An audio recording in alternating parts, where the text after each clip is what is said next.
পানিহাটি বীরভূমের পর এবার ব্যারাকপুর, গায়ে আগুন দিয়ে আত্মঘাতী এক গৃহবধূ। ঘটনাটি ঘটেছে ব্যারাকপুর পুরসভার ৮ নম্বর ওয়ার্ডে। মৃতের নাম কাকলি সরকার। মৃতের পরিবারের দাবি, এনআরসি ও এসআইআর আতঙ্কেই এই পথ বেছে নিয়েছে কাকলি। ইতিমধ্যে পুরো ঘটনার তদন্তে নেমেছে পুলিশ। পাশাপাশি আটক করা হয়েছে গৃহবধূর স্বামী, শ্বশুর ও ভাসুরকে। তবে পরিবারের দাবি, তা সত্ত্বেও অন্য সম্ভাবনার কথা উড়িয়ে দিচ্ছেন না তদন্তকারীরা। জানা গিয়েছে ১৫ বছর আগে সবুজ সরকারের সঙ্গে বিয়ে হয় তার। বাংলাদেশের নবাবগঞ্জ থেকে বিয়ে হয়ে আসেন ভারতে। বেশ কিছুদিন ধরেই বাড়িতে ঝামেলা চলছিল। পরিবারের আরো দাবি, মহিলা বারবার বাংলাদেশ যাওয়ার কথা বলতেন। এসআইআর ঘোষণা হওয়ার তা নিয়ে চিন্তায় ছিলেন মহিলা। স্বামীর কাছে বাংলাদেশ যাওয়ার কথা বলেছিলেন। মহিলার স্বামী সবুজ জানিয়েছিলেন ঝামেলা মিটে যাওয়ার পরই নিয়ে যাবেন, কিন্তু সে কথা শুনতে রাজি ছিলেন না তিনি। গত বৃহস্পতিবার গায়ে আগুন দিয়ে আত্মঘাতী হন তিনি। এরপর তাকে উদ্ধার করে হাসপাতালে নিয়ে গেলে চিকিৎসকরা তাকে মৃত বলে ঘোষণা করেন। আপাতত দেহটিকে ময়না তদন্তের জন্য পাঠিয়েছে পুলিশ। এখন প্রশ্ন উঠছে, এর নেপথ্যে সত্যিই আত্মহত্যা নাকি অন্য কিছু? কিসের জেরে এই আত্মহননের পথ? এই মর্মান্তিক পরিণতিতে ক্রমশ ধোঁয়াশা ঘনীভূত হচ্ছে। আপনি কালকেও বলছেন নাম্বারটা নিয়েছে বোধহয়, বাবা মার নাম্বারটা নিয়েছে বোধহয়। যখন তিনি আমার থেকে একটা চিঠি নিয়ে ছিলেন এবং তারা সপরিবারে এসেছিলেন, এখানে স্থায়ীভাবে বসবাস করতেন এবং তার একটি যে সুইসাইড নোট উদ্ধার হয়েছে তাদের দেখছে বিকাশ রোজ আনে রোজ খায়, এই যে ঘর উঠাই দিচ্ছে সবার কাছ থেকে। আমাকে কি হবে না হবে, কি হয় নাকি এই এনআরসি কি। যখন তিনি আমার থেকে একটা চিঠি নিয়ে আপনি কালকেও বলছেন নাম্বারটা নিয়েছে বোধহয়, বাবা মার নাম্বারটা নিয়েছে বোধহয়। যখন তিনি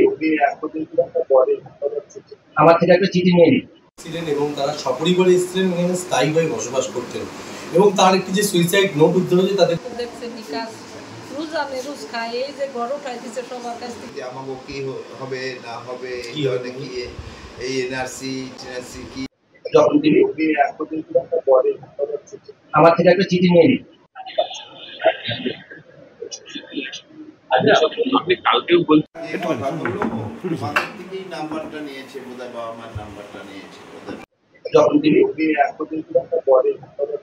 আমার থেকে একটা চিঠি নিয়ে ছিলেন এবং তারা সপরিবারে এসেছিলেন, এখানে স্থায়ীভাবে বসবাস করতেন এবং তার একটি যে সুইসাইড নোট উদ্ধার হয়েছে তাদের দেখছে বিকাশ রোজ আনে রোজ খায়, এই যে ঘর উঠাই দিচ্ছে সবার কাছ থেকে। আমাকে কি হবে না হবে, কি হয় নাকি এই এনআরসি কি। যখন তিনি আমার থেকে একটা চিঠি নিয়ে আপনি কালকেও বলছেন এবার এনআরসি হবে, এনআরসি এগুলো মোবাইলে দেখতো সবসময়, এগুলো দেখে ডিপ্রেশনে চলে গেছে টোটালি। আর সেই কেসটা আমি আবার বুঝতে পারিনি, ভিতরে এগুলো করে ফেলেছে, নিজে সিদ্ধান্ত নিয়ে সুইসাইডটা করে ফেলেছে। যেতে পারছিল না, তো এই নিয়েই টেনশনটা করছিল যে আমি কি তাহলে যেতে পারবো না, আমি বাবা মাকে দেখতে পারবো না, আমাকে এখানে থাকতে। আমার এখানে তো এই এনআরসি এই গল্প, এটা নিয়ে মানে ভালো লাগছিল না, খুব মানে দীর্ঘটির মধ্যে রয়েছিল যে কি হবে, ঠিক আছে কোথায় থাকবো, কি হবে, ওখানেও যেতে পারছি না, এখানে এগুলো হবে, তাহলে ওই ডিপ্রেশনটা কাজ করে। হ্যাঁ, কারণ এগুলো সব মোবাইলে দেখতো সবসময়, মোবাইলে কোথায় এর আগে একটা মানে এরকম ডেড বডি মারা গেছে, সেটা ওই এনআরসির ভয়ে, ঠিক আছে, ওগুলো দেখতো, আমাকে দেখাতো, দেখো এই যে কোথায় যেন একটা ডেড বডি মারা গেছে, এই ছেড়েছে নিউজে, ঠিক আছে, যে ওখানে এনআরসির ভয়ে নাকি লোকটা মারা গেছে, এগুলো দেখতো। তারপর নিশ্চিত এগুলো গবেষণা করে মাথায় ডিপ্রেশন চলে এসছে। সুইসাইড নোট পাওয়া গেছে। হ্যাঁ, সুইসাইড নোট পাওয়া গেছে, ও নিজেই লিখে গেছে। আমি সবসময় যোগাযোগ রেখেছি, কি জন্য কি ঘটনা ঘটেছে আমি প্রশাসনের সাথেও কথা বলেছি। সারা ভারতবর্ষ জুড়েই বেশ কিছু মানুষেরই একটা আতঙ্ক আছে যে 2002 সালে যাদের নাম নাই তারা এনআরসির মধ্যে পড়বে, এসআইআর মধ্যে পড়বে, তাদের হয়তো ডিটেনশন ক্যাম্পে চলে যাবে। এই যে কেন্দ্রীয় সরকারের বা বিজেপি সরকারের যে সৃষ্টি করা যে এসআইআর এনআরসি, তার জন্য বহু মানুষ, এর আগেও বহু মানুষ মারা গেছে। আমার ব্যক্তিগত ধারণা আরো বহু মানুষ যারা একটু দুর্বল মানসিকতার লোক, আরো বহু মানুষ এই আতঙ্কে মারা যেতে পারে। যে ওর ভয়টা মূলত ছিল যে আমায় যদি কোথাও এনআরসি কোনো ক্যাম্পে পাঠিয়ে দেয়, আমার সন্তান দুটোর থেকে আমি আলাদা হয়ে যাব, এবং সন্তান দুটো কোথায় থাকবে, কারণ তার একটা সন্তানের এই দেশে জন্ম।